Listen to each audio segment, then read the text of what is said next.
Hello. Hello. How are you? Good. How are you? Good. Just before we get started, it's on the form and everything, but I like to remind the clients that we do record our consultations.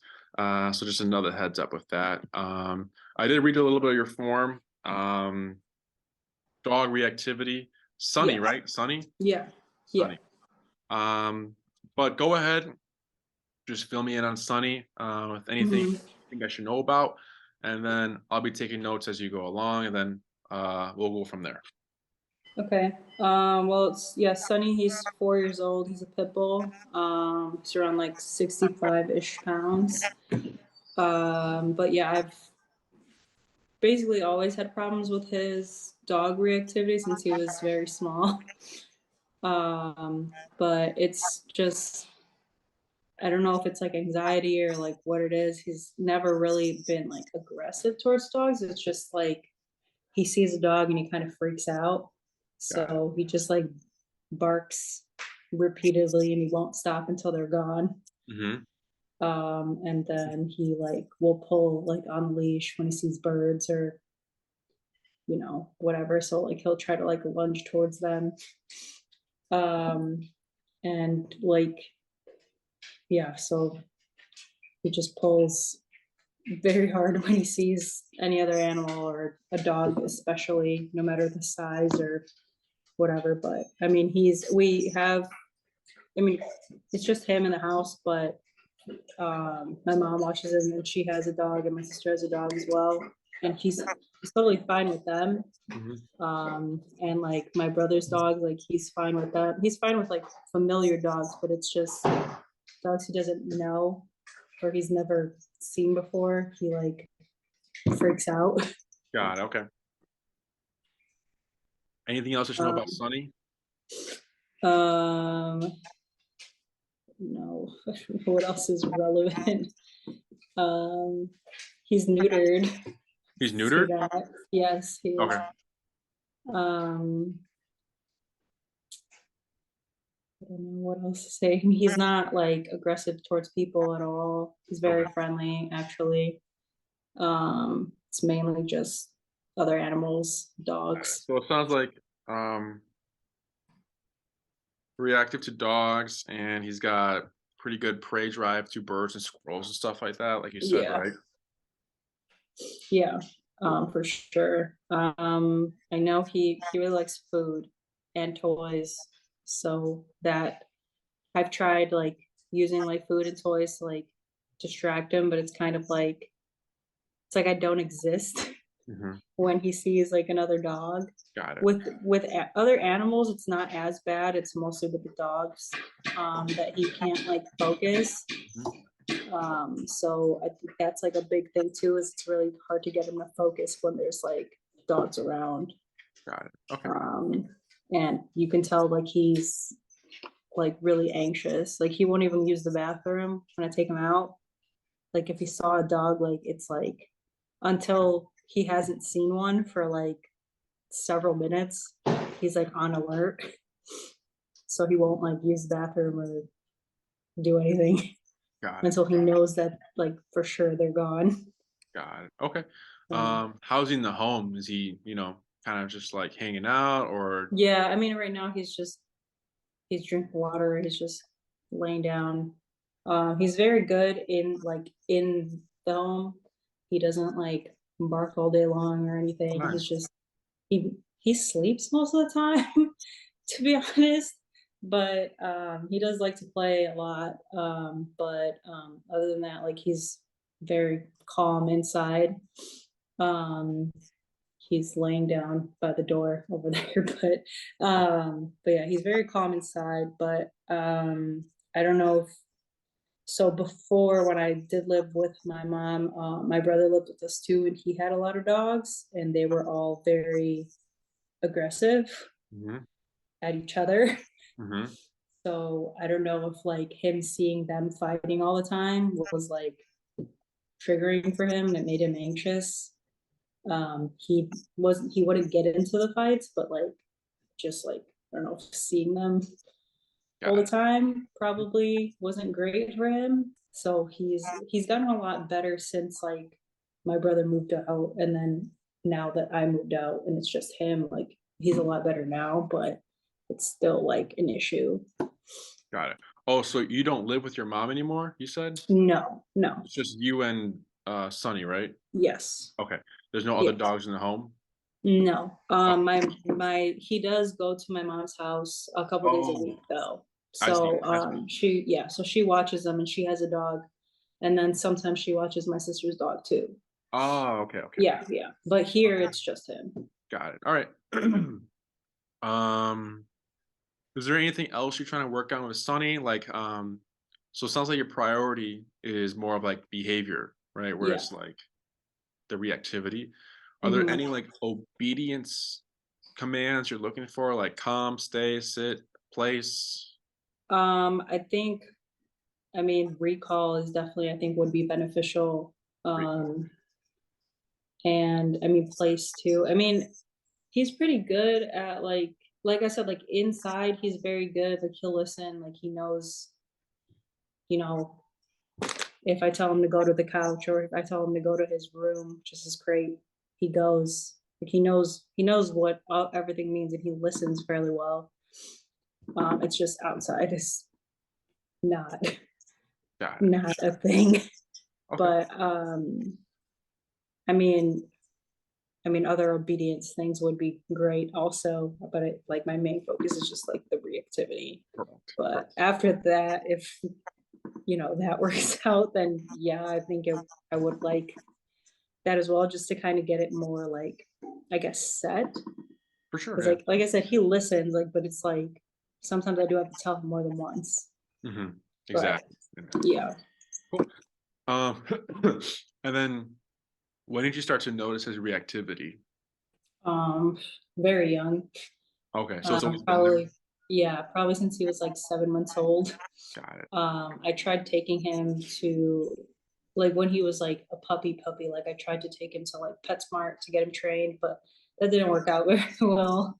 Hmm. Because he just couldn't like he couldn't focus because there was other dogs in the class, so like he just like could not focus whatsoever.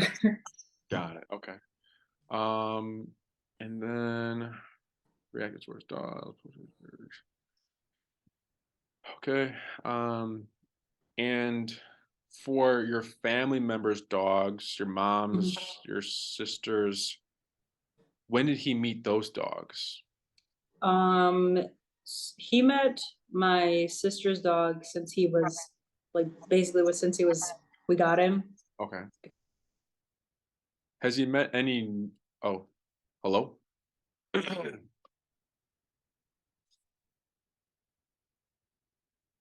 a year he was like a year old or Oh, so. oh, so um, it cut you off. Oh, okay. So the last thing um I heard, or the last thing I heard was he has known your mom's or your sister's dog since, and then it cut you off.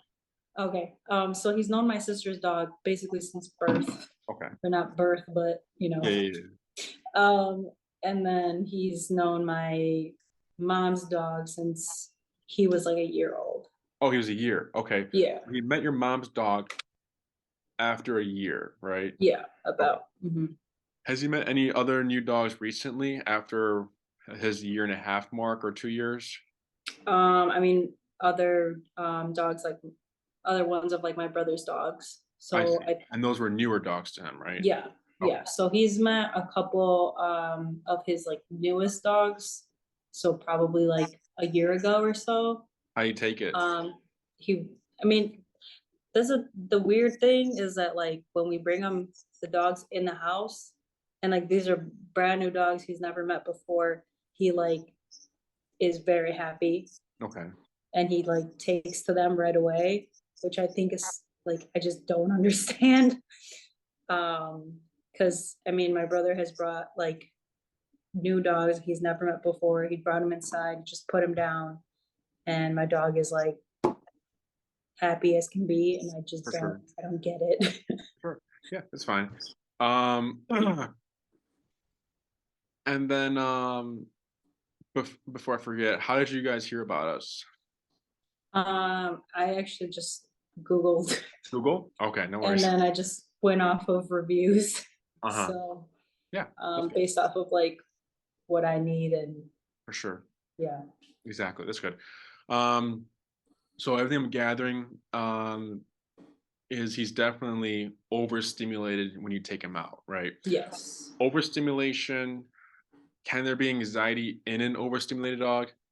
Maybe sometimes. So it's never like your dog is anxious only. Like we like Mhm. to look at it as like he's anxious with like a little bit of fear and then Okay. aggressive at times, right? For Mhm. example, not I'm not calling Sunny that, but that's like an example. Yeah. So definitely overstimulated when he comes outside, right? Um, Yes. it's very common when we have consultations that the client is just dealing with overstimulation. That's easy to fix. Okay.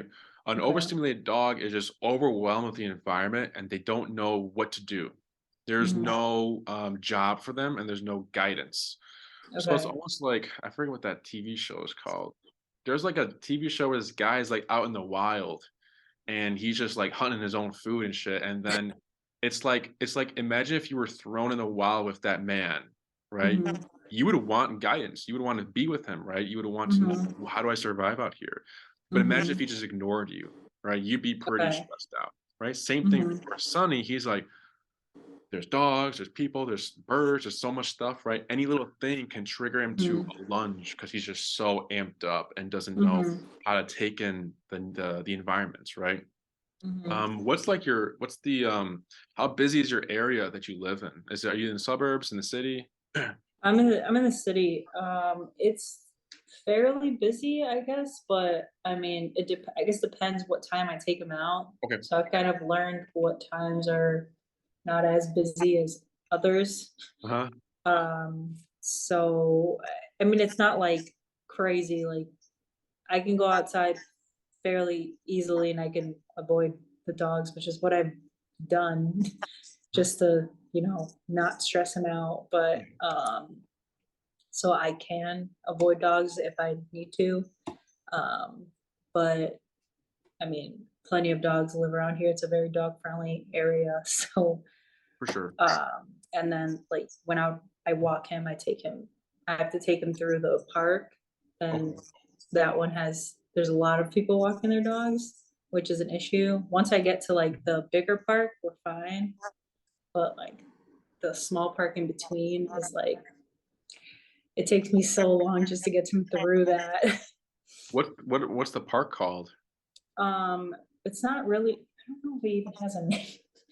Because I live close to Foster Foster. and like Margate Park, Morgan but Park. there's like a small like in between. I don't even know if it's even a park, but Okay. there's Okay, no worries. grass and a sidewalk. No worries. And then there's something else want to ask. Yeah, that's what I'm getting. Just an overstimulated dog. Uh, Currently for Sunny, what's the like training setup or not training? Like your walking setup. Like is it a Mhm. harness, regular collar, prong collar? What's the tool you use for Sunny?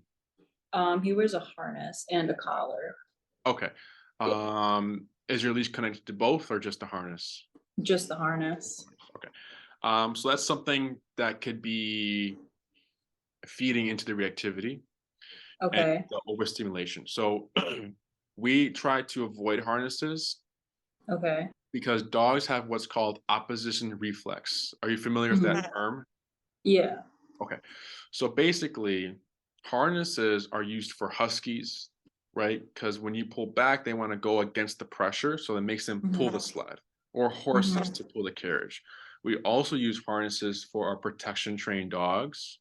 Mhm. So basically, how that works is let's say I have a dog and Mhm. across from me is the guy in the bite suit ready to get bit, right? Mhm. I have my dog in a harness. I pull and release, pull, release, pull, release. So I'm kind of tugging with them because every time I pull, they want to go forward. I let them Mhm. go forward, but then I pull back again. So now they're Mhm. getting frustrated because they're trying to go forward, but I'm not letting them go forward. That Mhm. frustration then turns into aggression. Then Mhm. I let the dog go and get the reward for being aggressive and get the bite. Mhm. So sometimes unintentionally, people who get puppies and put a harness on them could technically be training them for protection work, right? Mhm. Because puppy sees, human or dog, they want to go say hi, but then the owner pulls them away, right? Mhm. This tension pressure here on the chest is negative to knowing to dogs. Mhm. Owners tend to think that when you have control over the chest and you have, it makes them feel like you have control over the whole body, right? Mhm. But it's more annoying to the dog because dogs are stronger here. So it's almost like, what's a good example? Oh, like, if you ever seen like a movie or in real life where like these Mhm. two guys are getting into it at a bar, right? There's tension, and then one of Mhm. the dudes gets held back by his friends. The guy that's getting Mhm. held back escalates, right? He gets Mhm. louder and more aggressive because Mhm. people are holding him back. So it's the same thing with the dogs. Okay. Mhm. Um, so whenever you see like a no pull harness, it's an oxymoron. Harnesses are meant for pulling. Mhm. Um, does that make sense? No, yeah, it makes sense. It's kind of weird. I put the leash on the front, Yeah. not on the back. Correct. Yeah. So that as well. It's because there's no like consequence for his Mhm. actions, right? Dogs are physical animals. Mhm. Okay.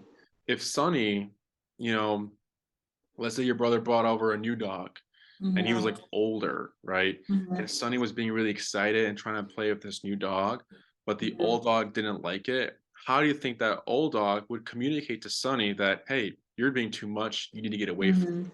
right? Yeah. Bite, growl, snap, something with the mouth.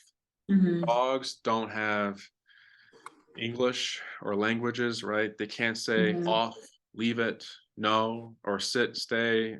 Dogs don't put each other's in timeouts. Dogs don't Mhm. neuter or spay each other. Dogs don't drug each other for the anxiety. It's just you're gonna be this way. You're gonna get this consequence, right? Mhm. He bites Sonny. Sonny's like, "Whoa, okay, I'm gonna go over here and leave this guy alone," right? Mhm. So we like to think, the dog's perspective, right? Mhm. Speak their language back to them because that's what they understand, right? That's why we Mhm. get really fast results with the training methods we use. Mhm. Um, there are other methods out there, and there are other training tools out there as well. There's prong collars. There's gentle leaders, the one that goes like around the muzzle and back behind the neck.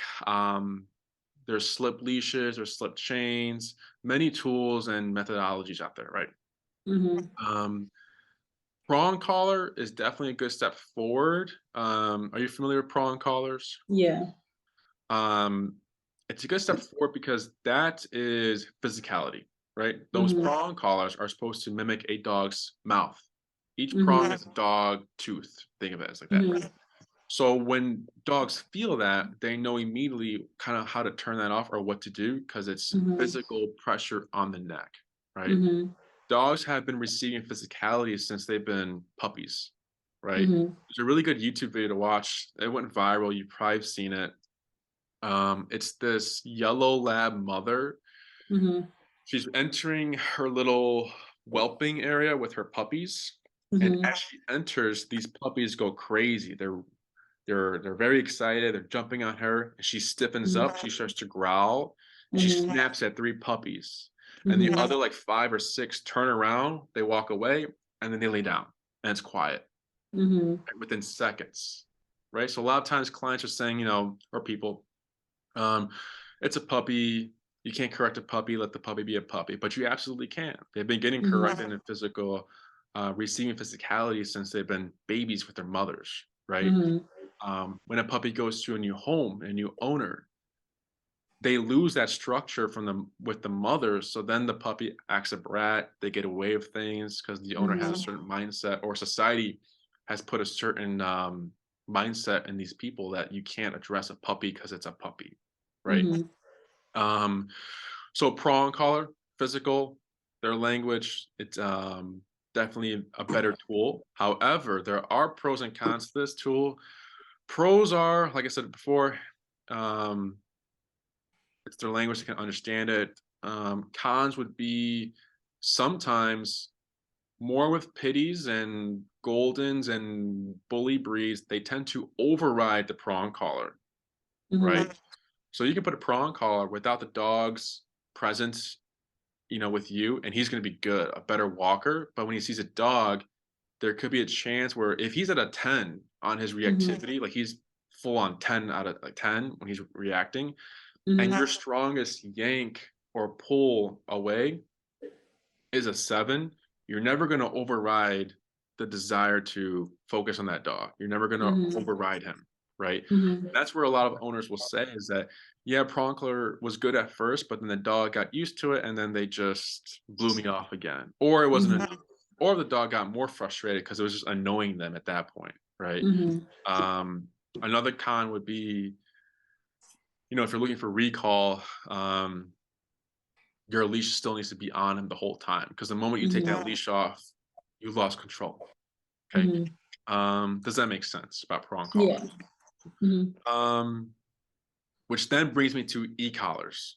Mhm. Um, from our experiences and um, e-collar is the first tool we jump to, right? Mhm. I don't need to hear your dog is aggressive, your dog's bit 5 people, 5 dogs, whatever it is. Um, I can hear I'm just looking for general obedience, e-collar, right? Mhm. A lot of times clients or people think that, e-collars for the bad dogs, right? E-collars for all Mhm. dogs, right? It's the tool that can get you to 90 or even to 100% of reliable obedience up to off leash obedience. The only tool, Mhm. okay? It's because of the way it's delivered, like that physicality. Mhm. Um, and you don't need to be connected physically to your dog, right? Mhm. Um, what do you know about e-collars? Not much. Um, a lot of times people call them shock collars. We try to Mhm. avoid that term. It comes across as like a negative way to like label the training. Remote collar, e-collar, that's what Mhm. is more like the actual term. Mhm. Um, it is electric, yes, but it's not electricity. So it's not like flowing through the dog's body when they feel it. It's literally a Mhm. collar with a little box on it with 2 contact points or Mhm. probes. Whatever these probes are touching is what is contracting. Okay, Mhm. how it feels very similar to like a mini TENS unit. Have you ever been to like a physical therapist or a chiropractor before? No. No. They have a machine called a TENS unit. On torn Mhm. muscle, they put like a little patch on the muscle. You can get it from Mhm. Walgreens as well if you want to. Um, it contracts the muscle. It's like a pulse. It pulls the Okay, I muscle. think I've seen them before. Yeah, yeah. Or Yeah. like the ones where it's like what is it? Like get a 6 pack overnight, just put these Oh, yeah. there, right? It Uh-huh. pulls the muscle, right? So that same technology is also used on the e-collars for our dogs Mhm. as well as humans. Okay. We've actually had Jesse, he's the owner of the company. He's actually had a physical therapist tell him like, hey, this is the same feeling. And then Mhm. that made them like way more comfortable about the approach of the e-collar training, right? Mhm. um, the brand we use is called Dogtra. This brand has been used by Jesse for more than half his career. He's tried many other Mhm. brands, but this brand has the dogs look best on it, right? Okay. Um, this brand has 127 levels of stimulation, right? So Okay. of the stim. Mhm. If you type up e-collar on Amazon or Safari or whatever, you might see other collars that have like 8 levels, right? Mhm. So don't think that our system has 100 more levels. Their maximum 8 and our maximum 127 are equal. They feel the Okay. same. But we have so many more numbers to be more specific to the dog's personality, the breed, Mhm. the scenario, the situation we're in, right? Because as you can imagine, with only 8 levels, a 4 Sonny could be ignoring, but then Mhm. 5 he's yelping. It's too much power. So then you're Mhm. stuck, right? Versus Dogtra, 30 is too low, 40 is too high. Try 35 or 34 Mhm. or 32, right? Mhm. Waterproof. You get a mile to a half mile long range. They're rechargeable, just gotta plug them into the wall, and the battery lasts a very long time. I've had Mhm. my system for since 2018 or 2019, I think. So it's still working well. I have no Mhm. issues with it. Um, any questions about the e-collar or like the technology itself? Not right now, no. So how we would introduce this tool to Sunny. Okay. A lot of times people think that e-collar training is your dog does a bad behavior and then you slam them with the e-collar on maximum power or something like that, right? Mhm. That's actually incorrect, the wrong way to go about training, because the dog first needs to understand how this comes up, right? How the feeling Mhm. approaches, when it's going to come, and that he is the one in control of it, right? Mhm. Because when you just blast them and they don't know where it came from, when is it going to come back, is there going to be a lot of confusion there, right? Mhm. So the first thing we want to do for Sunny is teach him what's called the heel command, Okay. right? Heel, if you've heard it before, it's like the walking command, right? Our Mhm. version of heel, though, is walk with me, stay with me, and then sit when I stop. So when you Mhm. take 5 steps with Sunny, Sunny takes 5 steps. If you take 10, he takes 10. And then when you come to a stop, he's to automatically sit with no words, his shoulder parallel to your leg with a loose leash in any environment. I don't care how many Mhm. dogs are running around him. That's how strict the heel needs to be. Okay. Okay. So there's a few reasons why we teach this exercise first. Mhm. The main and most obvious reason would be a nice walk, right? Structured Mhm. walk, loose leash, obedient dog, right? Mhm. Um, the other reason would be him understanding how the e-collar works, because he's going to be thinking, oh, it turns on when I do this, but it turns Mhm. off when I make this decision. Mhm. Okay, it's not that bad. And then he's going to realize that he is the one in control of the feeling, right? Because he won't ever know that you are the one pressing the button. He'll only know the association where if he goes to you, pressure turns off, we're good. Mhm. The reason why he won't know it's you is because there's nothing physically connected to you and the feeling Mhm. on the neck. Okay, dogs tend to think it's just something that's happening. The Mhm. universe. I've had one client call it Big Brother speaking to them, whatever you want to call it, right? It's just happening, right? You do this, this Mhm. happens. So the reason why I say that is because sometimes clients think, well, my dog hate me, I'm electrocuting Mhm. them, right? Dog doesn't know it's coming from you, and we've never seen it happen before, so it's not a worry. So again, the obedience aspect of it is why we teach heel, Mhm. and then the understanding of e-collar, how it turns on and how it turns off. Okay. The other reason this is important is to address your reactivity and your overstimulation. Okay, Mhm. like I said earlier, overstimulated dogs, they don't know what to do, right? When Mhm. you teach them heel, you are telling them what to do. You walk by my side, you don't pass me, you don't lag, you don't go to the left, you don't veer off, you walk right here. So then he's Mhm. like, oh, this is what I need to do. So it's Mhm. almost like a deep breath release, like, oh, this is what I need Okay. to do when you come out here. I don't need to worry Mhm. about the dogs because this is more important. You, right, mom, is more important than the dog. So technically, sometimes we don't even see reactivity because Mhm. this is important to the dog. The heel, Mhm. right? It's strict, right? If I take 5 steps, he's taking 5 steps. Mhm. So if it's that important to him, the training is meaningful, technically the reactivity shouldn't happen. Okay. I'm not promising you that. I'm just saying that, there's like a spectrum, Okay. like a scale of reactivity. If the dog has any human reactivity, that's the one that goes away on its own. We usually don't need to address it, right? Mhm. Then it goes calm dogs. Then it goes bikes, scooters, skateboarders. And then it goes other reactive dogs. And the last thing, which you can't really predict, is the you turn the corner, there's a dog there, right? That's kind of how we Mhm. make progress. Um, but that's how the psychology part of it works. Whereas like, he's concerned about heel and you and the e-collar. So then he shouldn't worry about the dog or worry about the birds or anything like that because heel is Mhm. important to him. Why is it important? Because the e-collar, we can get to that um, level of concern for him. Does that make sense? Yeah. Okay. Any questions or anything like that? No, not yet. There is a common question I've been asked, whereas, do I do the program and does my dog graduate from the e-collar? Is he wearing it in the home? Does he wear it all the Mhm. time? When does he wear it? When does it come off? So if you're gonna walk with Sunny, even after you complete the program, the e-collar should always be on. Okay. Okay. Now, it's not so much of you constantly using it and pressing the button. Like for myself, I started e-collar training with my dog since she was 5 months, 6 months. She's 4 years old now, Hmm. and I still bring her out the e-collar. However, I maybe press the button like 2 times, 3 times a month at most. Okay.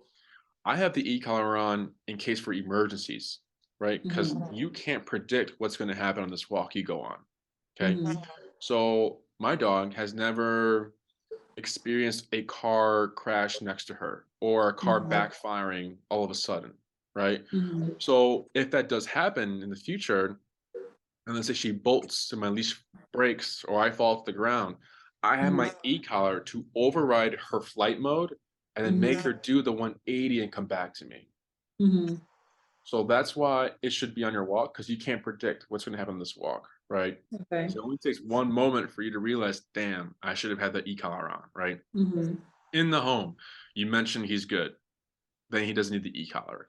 Let's say you're gonna have, I don't know, um, let's say your sister has a kid one day and it's a little Hmm. baby, and you're feeling like, I don't want Sonny to, scare the baby, jump on the baby or jump on Hmm. the kid. Then you can collar him up 30 minutes prior, address whatever that's needing to be addressed, and if you find Sonny is respectful for the rest of the stay, you can take the collar off, or you keep it on just in case, he just in case he gets excited with the kid, right? Hmm. So situations like that, that's kind of personal preference in the home because you already said, he's a good dog. Dogs enter, Hmm. dogs walk out. He's fine. It's more for like the outside we're kind of focused on. Does that make Hmm. sense? Yeah. Cool. Um, what else? Your overstimulation, your reactivity, your birds. Mm. Another common question I've been asked is how come when I take the collar off, my dog starts to pull me again or Hmm. react again, right? Hmm. Um, Dogs, I'll use an example. Do you drive on the highway? Yeah. Do you go the speed limit? No. But what happens when we see a squad car or a cop? I slow down. Exactly, right?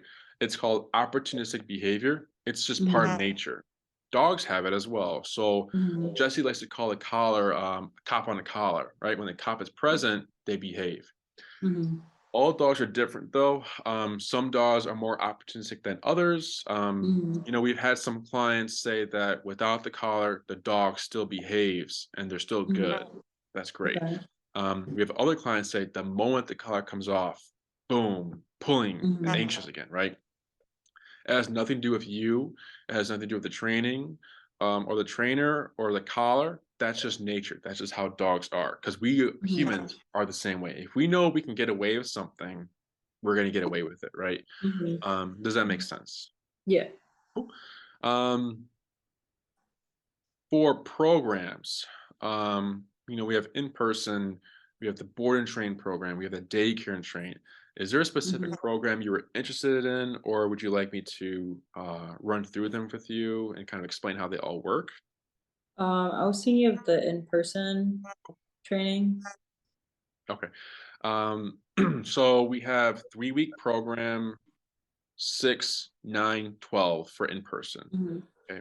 From everything I've gathered, you're looking for your reactivity, um, your overstimulation, and recall, right? Hmm. Bare bones would be 6-week program.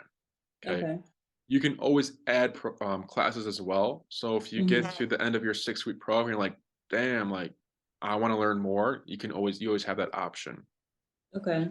The 9-week program is for owners who want more stationary control, right? So if they say down, the dog doesn't move for an hour, right? Mhm. So like if you go like to restaurants, you want to bring them to restaurants and patios, right? Mhm. That's more for you. And we do touch more upon long leash stuff. So it's kind of like the long leash exercises are for owners who are want to get started with off leash training. The Mhm. 12-week program, it's for owners who tend to go hiking every other weekend and they need the dog Mhm. completely off leash trained and all and have all control for their dogs, right? Okay. So that's kind of how we like label them. The 6-week program is like I want my dog around the block. I don't need my dog to react. I need structured walk. And then I let my Mhm. dog run around the park for a little bit and then recall and I go home. Right. That's Okay. what the 6-week program is for. And that's minimum what I'm getting from hearing on your your goals with Sunny and everything like that. Mhm. Okay. Um for the 6-week program, the in-person programs, all of them, yeah. We meet once a week for an hour, Okay. one topic at a time, just so we're not overwhelming with information as well for Sunny. Mhm. We in the summertime, well, if it's nice weather, we do operate at Oz Park or Palmer Square Park, which is on Logan Boulevard. But Okay. since it is getting colder, we would operate in facility. Um, we are moving facilities. By Okay. December 1st, we'll be out of Logan Square, and we're just going to, if you go down Western, south on Uh-huh. Western, you make right on Lake Street. We're right Uh-huh. there, like almost like we're close to Western, but you just head down on Lake, and we're right there. Okay. So we're not going too far. It's like near the West Loop area. Okay. But just a heads up in case, because it's on the website. Yeah, it's on the website, I believe. I think that For might be a little closer. But the new facility. yeah. Cool. So we'll be meeting there for our classes. Um, on the calendar, you get 6 slots reserved for you. Okay. Okay. Plus one. So you can only get 7 slots. The seventh slot is in case you need to reschedule because life happens. However, once you have used that extra slot, that seventh slot, you'll have to wait to get back on the calendar. This is just to keep things moving and flowing for our other clients. Okay. Um, any questions so far? So, like, if I wanted to, because you said like bare minimum would be 6 weeks, so would you recommend doing 9, just like off the bat, Um, or if do you you want, recommend just adding, sorry again, sorry. or do you recommend just doing like the 6 and then like adding classes if needed? um, it's personal preference for you. 6-week program, we can get your reactivity, release walking, and recall done. Okay. 9-week program does give us a little bit more like room and Mm-hmm. space, and we can cover more commands. Okay. So if you're already kind of like thinking about that, probably 9-week would be good for you. Because when you buy that 6-week program, you don't Mm-hmm. pay the difference for the 9-week, right? You would have to buy another 3-week program. Okay. So you Gotcha. are paying more money if you buy 2 programs versus if you just straight up buy the 9-week program. Okay. Um, but I leave that up to you. I'm just letting you know that 6 weeks we can get what you're wanting done. Okay. 9-week is more for like if you want more stuff, like more work and advancing your heel for off leash and more stationary control and more recall Mm-hmm. exercises, and you can like push for more so you have more control. Okay. Sunny. Mm-hmm. Um, After this consultation, my assistant Tina is going to Mm-hmm. be reaching out to you. She's going to send you like a kind of like a follow up. She's going to send you the since you're interested in the 9-week program, she's going to send you the 6-week program and the 9-week program costs. Okay. You just choose whichever one you're desiring for there. She's Mm-hmm. also going to send you the e-collar I recommend. Okay. The Okay. e-collar I recommend is called the Black Edition, 1900S Mm-hmm. Black Edition. You can purchase it from us, or you can purchase it on your own as long as it's the Black Edition from Dogtra. Okay. Mm-hmm. Um, what else? She's also going to send you a form.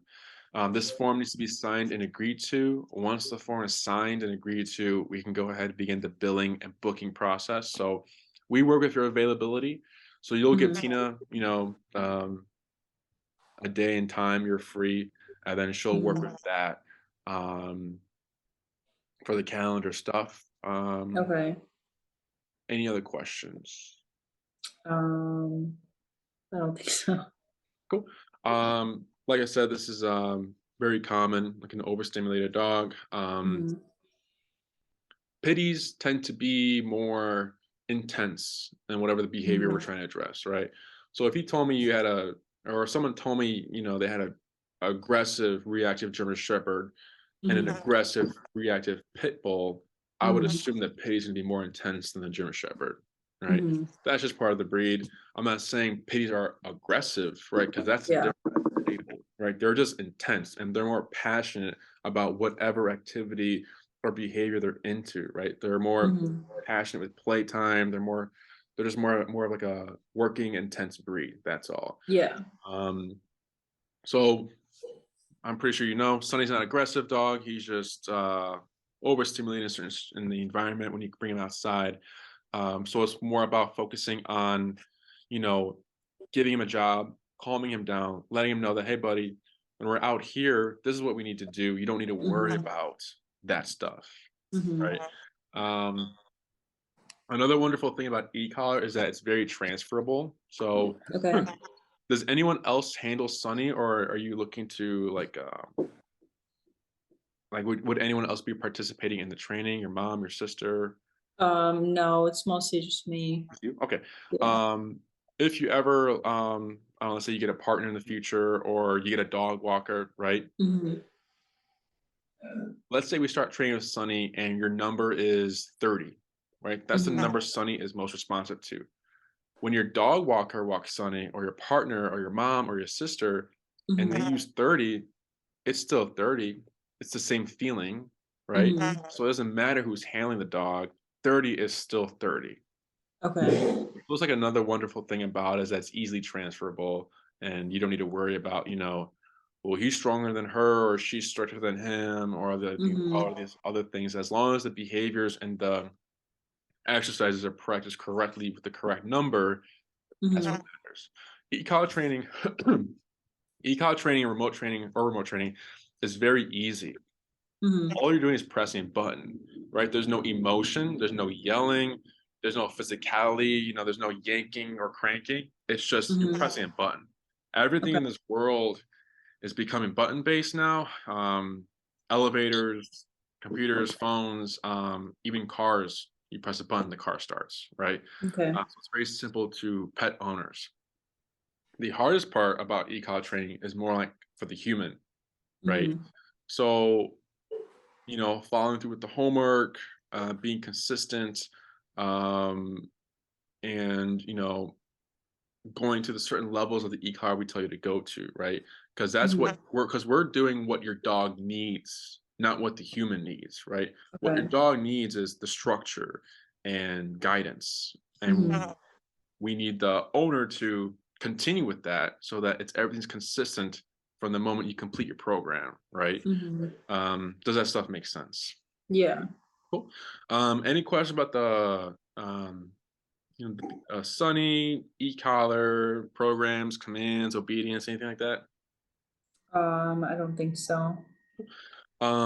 If anything does come up, you think of something, or there's a question that rises for you, feel free to email me and I'll get back to Okay. you as soon as I can. But other than that, be a lookout, or just keep an eye out for Tina's email. She should get back to you tomorrow-ish, Okay. maybe. Um, and then, yeah, if that's all, we'll be in touch. It was very nice speaking with you. But yeah, Okay. I appreciate it. of course. Alrighty, have a good night. You too.